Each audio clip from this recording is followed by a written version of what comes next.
एक क्षण पहले रोष में है महादेव, कैसा भयंकर श्राप उसको दे दिया। और जैसे ही गुरुदेव ने स्तुति की, सुन बिनती सर्वज्ञ शिव देख विप्र अनुराग, और तत्काल पुनः आकाशवाणी हुई, प्रसन्न हूं वर मांगो। जो प्रसन्न प्रभु मोह पर,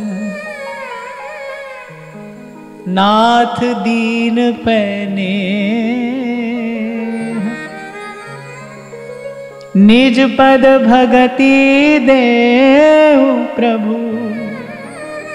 पुनि दूसर बर दे। आहा, क्योंकि गुरु है ना, तो अपनी एक एक क्रिया, अपने एक एक आचरण से सिखा रहे हैं, बता रहे हैं किस मार्ग पर कैसे चलना। महादेव जब मांगने के लिए कह रहे हैं तो गुरुदेव ने सीधे ही नहीं मांग लिया। बोले फिर यदि आप प्रसन्न ही हैं और हम आपकी उदारता जानते हैं, महादेव को तो औंढर दानी कहा जाता है ना, बोले हम आपकी उदारता जानते हैं, फिर यदि आप प्रसन्न हैं ही तो बोले सबसे पहले निज पद भगति दे प्रभु, पहले तो अपने चरणों की भक्ति दीजिए, पुनि दूसर वर दे, फिर दूसरा वर दीजिए, पहले अपनी भक्ति दीजिए। यहां ये बताया जा रहा है कि भाई किसी भी काल में, किसी भी स्थिति में प्रभु के सन्मुख यदि आप होते हैं तो प्रभु के सन्मुख कहने योग्य पहली बात तो यही है, बार बार वर मांगी, बार बार बार बार हरखि देहु श्री रंग, पद सरोज अनपायनी, भक्ति सदा सत्संग। पहली बात तो यही कहनी है, जन के चरण बसे मेरे ही संग पुनीता देहि, जन की धूर देहु कृपा, नानक के सुख एहि, नानक के सुख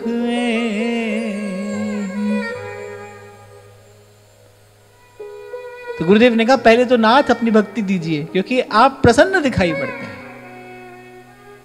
प्रसन्न होकर व्यक्ति अदेय वस्तु भी दे देता है।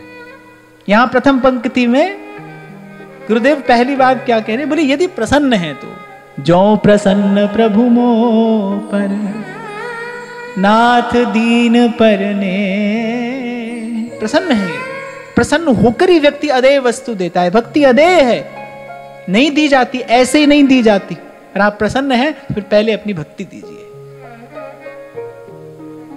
और फिर गुरुदेव ने कहा, तब माया बस जीव जड़, संतत फिरई भुलान, तेहि पर क्रोध न करिए प्रभु, कृपा सिंधु भगवान, कृपा सिंधु भगवान। बोले आपकी माया के बस जीव तो अनंत काल से भूला ही हुआ है, एक भूल और हो गई। नाथ क्रोधित ना होइए, फिर जीव तो सदा से ही भूला है, आज तक भूल ही करता आ रहा है, भूल पर भूल ही तो कर रहा है, एक भूल उससे आज और हो गई। और बड़ी चतुराई से गुरुदेव अपनी बात कह रहे हैं। बोले जीव भूला भी है तो उसका कारण क्या है? कह रहे ऐसे तो ईश्वर अंश जीव अविनाशी, चेतन अमल सहज सुख राशि। अब क्या करें, सो माया बस भयो गोसाई।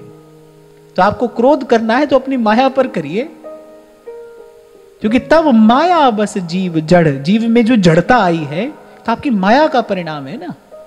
तब माया बस जीव जड़, संतत फिरई भुलान। बोले वो तो सदा सदा से भूला है, इसलिए ये क्रोध का नहीं तो दया का पात्र है।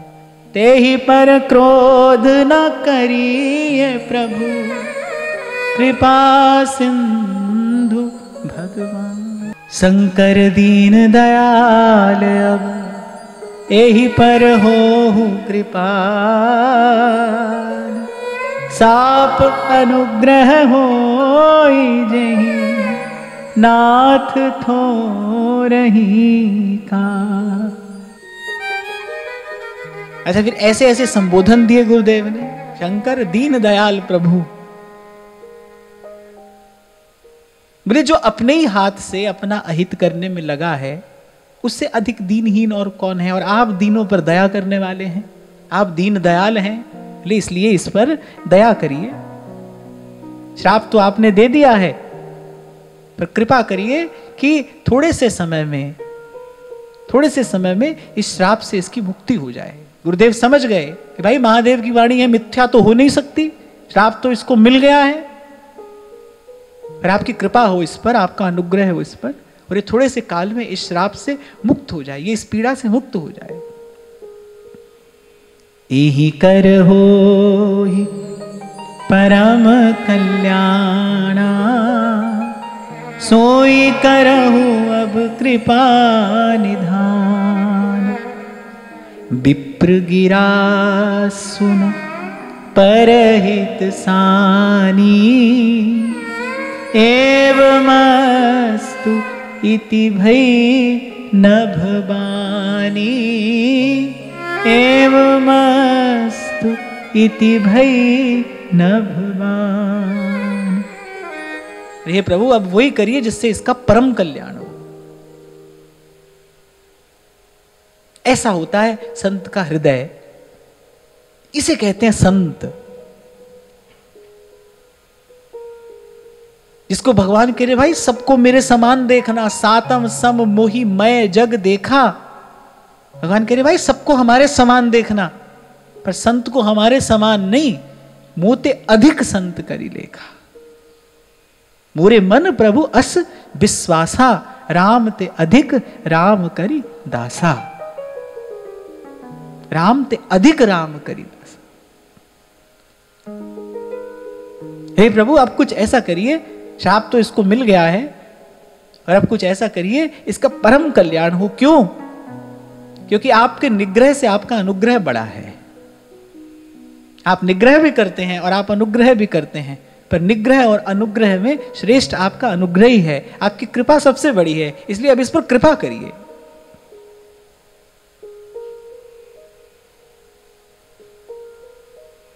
ऐसी ही कुछ पंक्तियां श्री गुरु तेग बहादुर साहब ने कही थी औरंगजेब के सामने कि बाह जिना दी पकड़ी है, सिर जाए बाह नहीं छोड़िए।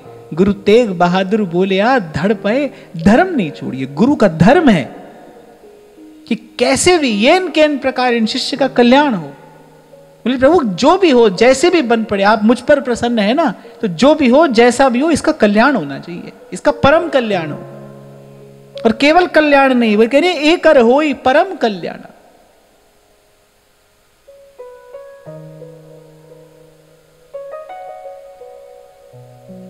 भाई किसी भी युग में ये वाणी अखंड सत्य है कि संत न होते जगत में तो जल मरता संसार।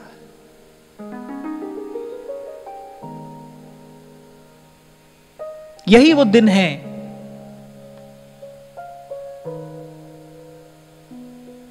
जब धन श्री गुरु गोविंद सिंह जी महाराज ने अपने सर्वस्व का दान किया।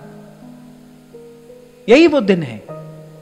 मुझे तो कभी भी ये कहने में कोई संकोच नहीं होगा कि उस समय यदि गुरुओं ने अपने सर्वस्व का बलिदान नहीं किया होता तो आज हम गर्व और गौरव से बैठकर यहां ये बात नहीं कह रहे होते। आज हम जिस पेड़ के नीचे बैठे हैं ना, उसको उन गुरुओं ने अपने रक्त से सींचा है, अपने त्याग और बलिदान से सींचा है।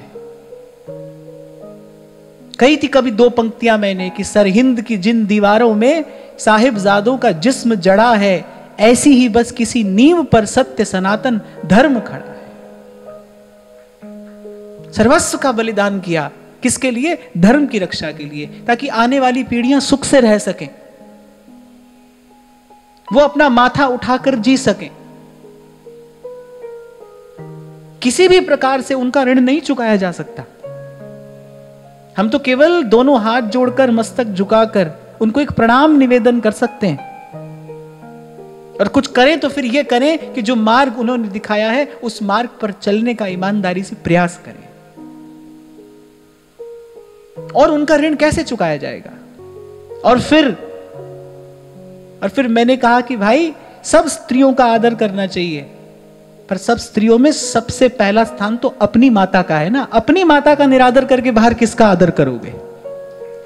सबसे पहला आदर तो अपनी माता का है ना। अपनी माता का सम्मान करके ही तो बाहर सबका सम्मान किया जाएगा।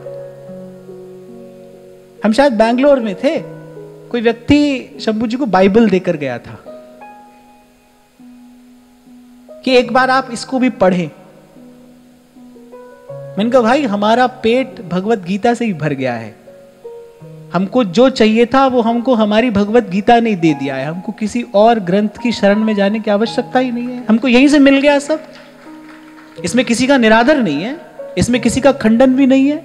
जो जहां जो कह रहा है वो कहता रहे, हमको हमारा समाधान जहां से मिलना चाहिए था वहां से मिल गया। पर फिर भी मैं इतनी बात आपको अवश्य कहूंगा कि सदा स्मरण रखना, किसी के भी ऋण को चुकाया जा सकता है, पर संतों गुरुजनों के ऋण को नहीं चुकाया जा सकता है। हमारे जीवन में आज जो ये सुख के क्षण है ना, इसके लिए किसी ने अपने सर्वस्व का त्याग किया है, बलिदान किया है। हम तो केवल एक प्रणाम कर सकते हैं, आदर भरा, विनय भरा, कृतज्ञता भरा प्रणाम इन गुरुजनों के चरणों में निवेदन कर सकते हैं। पर दुख से दुखी होकर, पर पीड़ा से कातर होकर चल पड़े थे श्री गुरु तेग बहादुर साहब। इसीलिए उनको गर्व से कहा जाता है हिंद की चादर गुरु तेग बहादुर। आए थे कश्मीर के पंडित, उन्होंने कहा था धर्म की रक्षा करिए, कोई महापुरुष ही कर सकता है, आप हैं जो बचा सकते हैं हमें। और कहते हैं उस समय दसम गुरु, उस समय उन्हें श्री गोविंद राय कहा जाता था, केवल 10 वर्ष के थे। और जब कश्मीर के पंडितों ने कहा कि इस समय धर्म की रक्षा कोई महापुरुष कर सकता है अपने बलिदान से, तो दशम गुरु ने प्रसन्नता पूर्वक कहा था पिताजी को, आप जाइए। और 9वें गुरु ने पूछा कि आपको डर नहीं लगता, आपको भय नहीं लगता हमको भेजने में?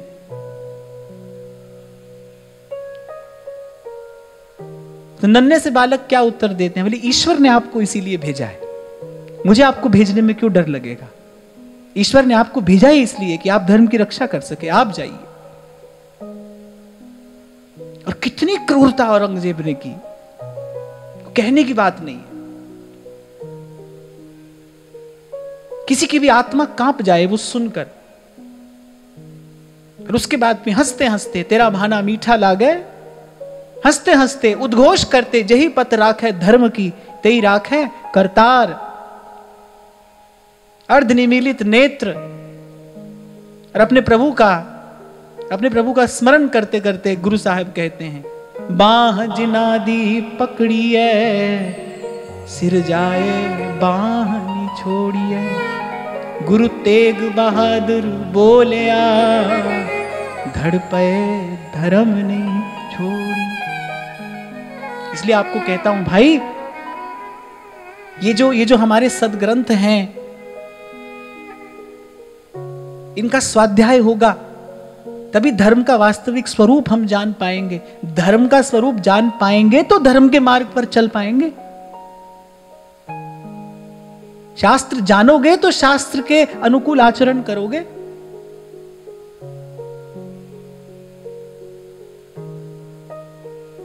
और नहीं तो भाई मैंने कहा ना, स्वार्थ से भरा जीवन ये तो कोई कठिनाई नहीं है, इसमें कोई विशेषता भी नहीं है।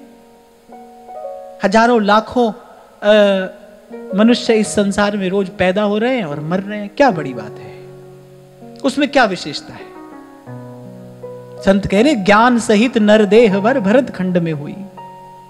भारतवर्ष में जन्म मिला है, संतों की भूमि पर आपका जन्म हुआ है। इस पवित्र भूमि ने, यहां गंगा और यमुना ने आपका मेरा पालन और पोषण किया है।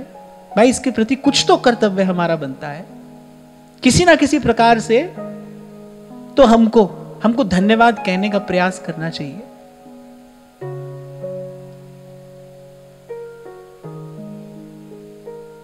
तो जब परमार्थ से भरी वाणी महादेव ने सुनी, विप्र गिरा सुनी परहित सानी, एवमस्तु इति भई न भवान। महादेव ने तत्काल तथास्तु कह दिया, ऐसा ही होगा। पर जदपि कीन यही दारुण पापा, मैं पुनि दीन कोप करी सापा। महादेव ने कहा लेकिन भाई इसने बड़ा भारी अपराध किया है, गुरु की अवज्ञा की, और वो भी आप जैसे गुरु की, आप जैसे गुरु की, आप जैसे संत की अवहेलना की है इसने। पर फिर भी जैसे गुरुदेव ने कहा ना कि निग्रह से बड़ा आपका अनुग्रह है, दंड से बड़ी आपकी कृपा है, ऐसे ही महादेव ने कहा कि इसकी दुष्टता, इसकी धृष्टता से बड़ी आपके हृदय में जो इसके प्रति दया करुणा है ना, वो है। तदपि तुम्हारी साधुता देखी, करी हूं यही पर कृपा बिसेखी, करी हूं यही पर कृपा बिसेखी। मैं भी इसकी दुष्टता को भुलाकर आपकी साधुता देखता हूं। तदपि तुम्हारी साधुता देखी और इस पर विशेष कृपा करता हूं। देखो, किसी भी प्रकार से संत से कोई लगा हो, उसका अंत में हित हो ही जाता है, उसका अंत में कल्याण हो जाता है। इसलिए कह रहे हैं संत ते होए न कारज हानि, लाभ ही होता है, निश्चित होता है।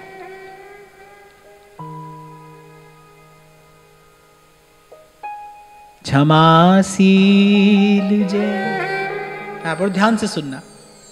क्षमाशील जय पर उपकारी, ते द्विज मोहि प्रिय जथा खरा। दो बात कही महादेव ने, बोले जो क्षमाशील हैं और परोपकारी हैं, बोले वो तो मुझे श्री रामचंद्र के समान ही प्रिय हैं। ते द्विज मोहि प्रिय जथा खरारी, दो गुण। श्रीमद् भागवत में भी यही बात कही गई, दया सर्वभूतेषु संतुष्ट्या येन केनवा तुष्यत्याशु जनार्दन। बोले भगवान को प्रसन्न कर लेते। संत होता क्या है? श्रीमद् भागवत कहती तप्यन्ते लोक तापेन साधवः प्रायशो जना, जो दूसरे के ताप से तप रहा है, दूसरे के दुख से दुखी है। तो कह रहे जो क्षमाशील हैं और परोपकारी है। और ध्यान रखना, ये दोनों अवसर भगवान आपको नित्य देते हैं। आप प्रभु के प्रिय हो जाओ, ये व्यवस्था प्रकृति ने की है, सबके जीवन में की है। कोई ना कोई कर जाता है हमारा अपराध, वाणी से कर जाता है, किसी ना किसी प्रकार से कर जाता है, आप क्षमा कर सकते हैं। और कह रहे परोपकारी, मैं तो कहता हूं कि जो भी किसी भी मार्ग पर चलकर भजन साधन कर रहा है, उसका कोई भी मत है, कोई भी संप्रदाय है, वो कुछ भी कर रहा है, पर सर्वे भवन्तु सुखिनः सर्वे सन्तु निरामया सर्वे भद्राणि पश्यन्तु मां कश्चित् दुःख भाग भवेत्, इस भावना से उसको नित्य प्रति अपने जीवन में भगवान नाम के जप का अनुष्ठान तो करना ही चाहिए, क्योंकि इससे बड़ा कोई और परोपकार नहीं है। किसी को सद्मार्ग पर ले जाने से बड़ा कोई परोपकार नहीं है। 2 मिनट 5 मिनट आप इसी भावना से कि नाम जप से सबका मंगल हो, सबका हित हो, सबका कल्याण हो, ये परोपकार तो भाई हमारे नित्य का नियम होना चाहिए, तो हमारे जीवन का व्रत होना चाहिए। और कुछ कर सको नहीं कर सको, पर परोपकार से रहित जीवन नहीं होना चाहिए एक साधक का। जो प्रभु की भक्ति प्राप्त करना चाह रहा है, जो सेवा कर रहा है, जो प्रभु का प्रेम चाहता है, उसको ये तो नित्य अवश्य करना ही करना चाहिए। 2 मिनट 5 मिनट प्रभु का नाम जपे और परोपकार की भावना से, परमार्थ के लिए। लोक मंगल के लिए कभी कभी देखा जाता है कितने बड़े बड़े कर्म कांडों का आयोजन अनुष्ठान किया जाता है, पर विधि यज्ञा जप यज्ञो विशिष्टो दशभिर्गुणैः उपांशु स्यात् क्षतगुणः साहस्रो मानसः स्मृतः। शास्त्र की आज्ञा है, ये आदेश है। पहले श्रेष्ठतम यज्ञ यदि करना है तो वो तो जप यज्ञ है, भगवान का नाम जपिए, कि श्रेष्ठतम यज्ञ है। तो दो बातें रिझा लेती हैं प्रभु को, क्षमाशील जय पर उपकारी। और छोटी बात नहीं कही है महादेव ने, कहने ते द्विज मोहि प्रिय जथा खरारी। बोले वो मुझे वैसे ही प्रिय हैं जैसे श्री रघुनाथ जी प्रिय हैं। कितना प्रेम है महादेव का श्री हरि के चरणों में, कैसा अद्भुत विलक्षण प्रेम अनुराग है। वो कह रहे वैसे ही वो जन मुझे प्रिय हैं जो क्षमाशील हैं और परोपकारी हैं। मन से किसी को क्षमा कर देते ही सबसे पहला लाभ क्या होता है? अपना मन स्वस्थ हो जाता है, प्रसन्न हो जाता है। नहीं तो वो कांटा गड़ा रहता है, ना चैन से उठने देगा ना बैठने देगा। जैसे आप मन से क्षमा कर देते हैं। और मैं कहता हूं कि थोड़ा भी बुद्धिमानी पूर्वक अगर कोई विचार करे तो कौ न काऊ सुख दुख कर दाता। दुख देने वाला तो कोई है ही नहीं। निज कृत कर्म भोग सब भ्राता। सच्ची बात तो ये भाई, सीधी सच्ची बात तो ये है कि अपना ही कर्म कभी कभी वस्तु बनकर आ जाता है, कभी व्यक्ति बनकर आ जाता है, कभी कोई स्थिति परिस्थिति बनकर आ जाता है तो अपना ही कर्म। किसी ने तो नहीं दिया है, सुख दुख नहीं दिया है। कौ न काऊ सुख दुख कर दाता। तो फिर क्रोध किसी पर किया भी क्यों जाए? क्रोध का कारण भी क्या है? और यहां तो प्रभु अवसर और दे रहे हैं, बोले क्षमा और कर दीजिए, क्षमा कर दीजिए। हां, पर पूर्ण रूपेण क्षमा करना, ऐसा कह के क्षमा नहीं करना कि प्रभु देखेंगे, यह क्षमा करना नहीं है। ऐसा नहीं कहना कि हाँ देखेगा, भगवान देखेगा तुमको, हम तो कुछ नहीं कह रहे, प्रभु देखेंगे। ना ना, यह क्षमा करना नहीं है। ये तो मैं कह रहा हूं बड़ी हिंसा है, क्योंकि तुम तो थोड़ा ही देखते, वो देखेंगे तो बहुत बड़ा देख लेते हैं, वो तो बहुत दूर तक देख लेते हैं। इससे तो अच्छा है कि आप ही देख लो, उस बेचारे का कम नुकसान होगा। तो ये तो बिल्कुल भी नहीं कहना कि हाँ प्रभु देखेंगे। व्यक्ति क्रोध में भरकर ऐसा ही कह देते ना, वो देख रहा है ना, वो देखेगा ना। ऐसी क्षमा नहीं, हृदय से क्षमा, विचार पूर्वक क्षमा, कि भाई इसका दोष नहीं है। क्या देखा संत ने? उनकी शिष्य की उस दुष्टता पर, उस दृष्टता पर दृष्टि नहीं जा रही। तब माया बस जीव जड़ संतत फिरई भुला, तेहि पर क्रोध न करिए प्रभु कृपा सिंधु भगवान। सो क्रोध ना करिए, आपकी माया बस है, जड़ है, जन्म जन्म से भूला ही है। जैसे नागरीदास जी कह रहे हैं ना, बहुत जन्म हम जन्म बिगाड़े, लियो एक और बिगड़ने जा रहा है, अब हम बिगड़ पड़ेंगे, हम तो माया बस हैं।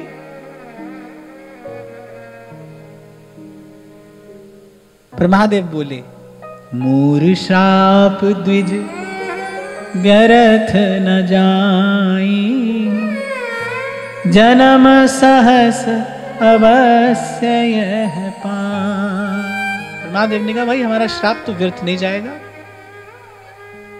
रोष में भरकर महादेव ने कहा था, बोले व्यर्थ तो नहीं जा सकती है हमारी वाणी, बोले 1000 जन्म तो इसके अवश्य होंगे, पर मैं इस पर कृपा ये कर रहा हूं कि इसको जन्म और मरण का दुख नहीं होगा। जन्म और मरण तो होगा इसका, लेकिन जन्म और मरण का दुख नहीं होगा। जन्मत मरत दुसह दुख होई, एहि स्वल्पौ नहीं व्यापी सो।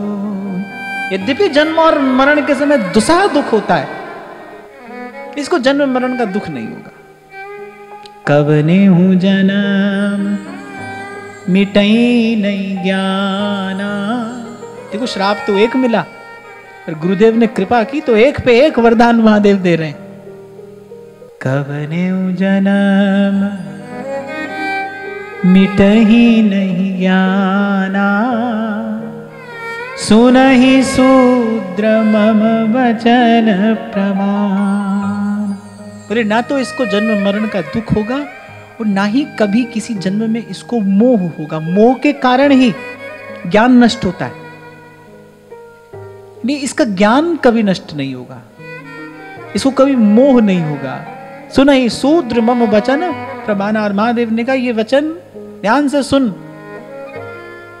रघुपति पुरी जन्म तब भयउ, पुनीत मम सेवा मन दया। महादेव ने कहा मैं देख रहा हूं अवधपुरी में तेरा जन्म हुआ, वहां तूने मेरी सेवा की।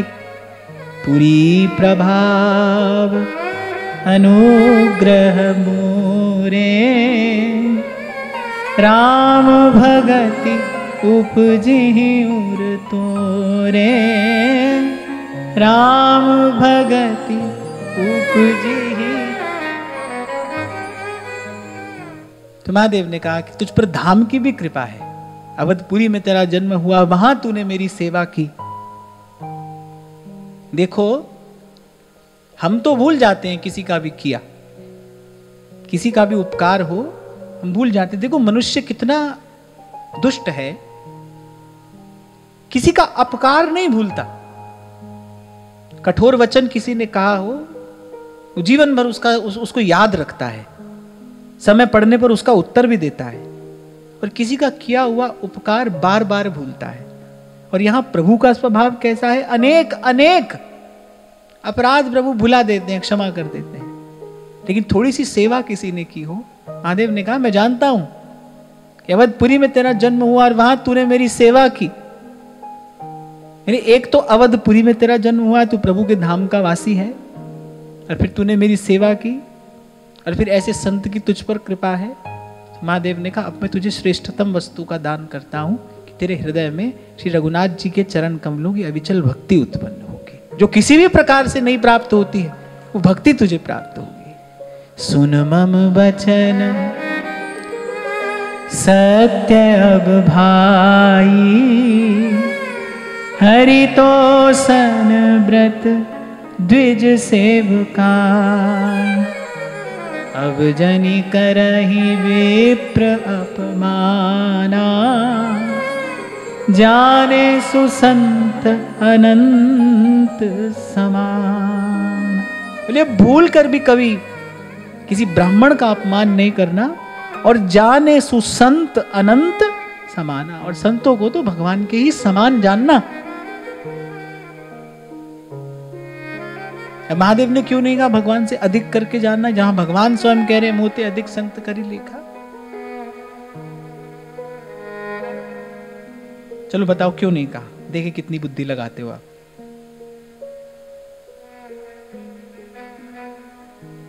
यहां प्रभु कह रहे हैं मोते अधिक संत करी लेखा, और यहां महादेव कह रहे हैं जाने सुसंत अनंत समाना।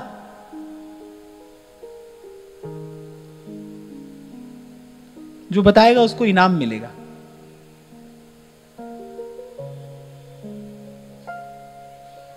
बोलो तो कल तक का समय देता हूं। ऐसे तो आप घर से होमवर्क करके आते हो,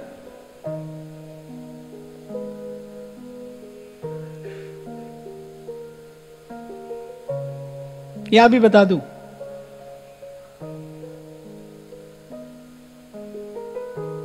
इससे पूर्व महादेव ने क्या कहा है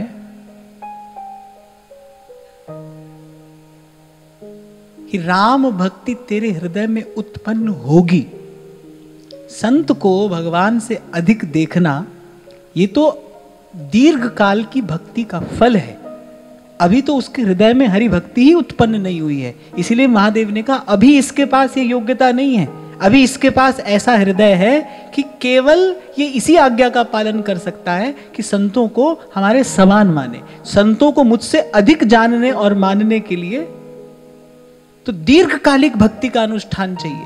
भगवान की भक्ति का फल क्या है कि तेरे भक्तों की भक्ति करूं मैं सदा, तेरे चाहने वालों को चाहा करूं। कहने से नहीं होता है, कहने से संत में भगवान दिखाई नहीं पड़ता है, कहने से आप संत को भगवान से अधिक नहीं मानेंगे। संत को भगवान से अधिक जानने और मानने के लिए पहले भगवान की अविचल भक्ति चाहिए। भगवान जब प्रसन्न होते हैं, जब भगवान प्रसन्न हो जाते हैं अपनी भक्ति से, तब भगवान अपने भक्तों की भक्ति प्रदान करते हैं। महादेव ने कहा भाई अभी इसका हृदय इस योग्य नहीं है कि इसको मैं ऐसी आज्ञा दे दूं, क्योंकि महादेव आज्ञा दे रहे हैं ना, अब जनी करहि विप्र अपमाना, इसलिए किसी ब्राह्मण का अपमान नहीं करना। ये भी कह सकते थे सबका सम्मान करना, पर कह रहे नहीं, कम से कम किसी का अपमान नहीं करना। जाने सुसंत अनंत समान, और संतों को भगवान के समान मानना, क्योंकि महादेव जानते हैं भाई अभी इसमें ऐसी योग्यता नहीं है। गुरुजन वही कार्य करने के लिए देते हैं जिस कार्य को करने की योग्यता आप में होती है। 2-4 वर्ष के बालक को 20-50 किलो बोझ उठाने के लिए कोई नहीं कहता है, कि वो जानता है बालक नहीं उठा सकता है। इसलिए महादेव ने बहुत विचार पूर्वक कहा संतों को भगवान के समान मानना। फिर जब श्री रघुनाथ जी की भक्ति तुझे प्राप्त हो जाएगी, जब प्रभु की भक्ति तेरे हृदय में अविचल हो जाएगी, तब मोते अधिक संत करी रे। भक्त की भक्ति तो अंतिम वस्तु है जो हमारे श्री हरिराम व्यास जी को मिली, जिसके लिए भक्तमालकार कह रहे भक्त इष्ट अति व्यास के। श्री महाप्रभु जी ने व्यास जी को अंतिम वस्तु प्रदान की, इसीलिए व्यास जी ने कहा व्यास भक्ति को फल लयो, वृंदावन की धूर हित हरिवंश प्रतापते पाई जीवन मूर। भक्ति का फल है संत की सेवा, गुरु की सेवा। ये तो भगवान प्रसन्न होते हैं तो देते हैं, ये तो भगवान का प्रसाद है। जब दीर्घ काल तक हरि भक्ति होती है, पहले तो संत मिलता ही तब है। कितनी विकट परिस्थिति में लगे हैं विभीषण जी। लंका निशिचर निकर निवासा, हनुमान जी भी एक बार तो आश्चर्य में पड़ गए, यहां कहां सज्जन करिवासा। कितने दीर्घ काल तक लगे हैं, फिर मिले हनुमान जी। तब विभीषण जी ने कहा अब मोहि भाव भरोस हनुमंता, बिन हरि कृपा मिलहि नहीं संता। और संत विशुद्ध मिलहि परिते ही, चित वही राम कृपा करिजे।